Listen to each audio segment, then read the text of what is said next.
अस्सलाम वालेकुम नाज़रीन, आप देख रहे हैं सांगर न्यूज़ यूट्यूब चैनल।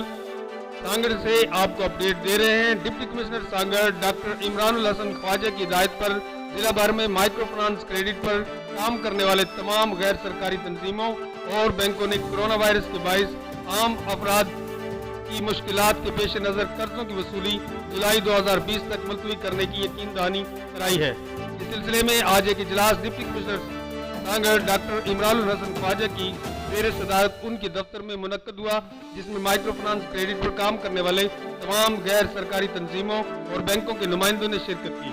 इजलास को खिताब करते हुए deputy commissioner Sanghar doctor Imranul Hasan Khawaja ने कहा कि कोरोना वायरस ने जिस तरह दुनिया भर में माशी बुरान को जन्म दिया है, वहाँ दिहाड़ीदार मजदूर अफराद की माशी हालत इंतहाई खराब हो चुकी है।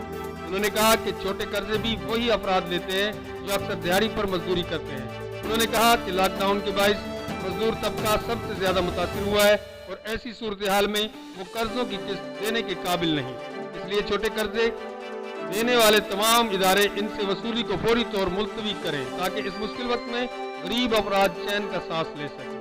डिप्टी कमिश्नर की हिदायत पर तमाम बैंकों और गैर सरकारी तंजीमों ने यकीन दहानी कराई कि वो अप्रैल से जुलाई 2020 तक किस्त की वसूली मुलतवी करने के लिए अपने मुतल्लिका इदारों और तहरीरी तौर पर गुजारिश करेंगे और उम्मीद है कि इस पर अमल किया जाएगा।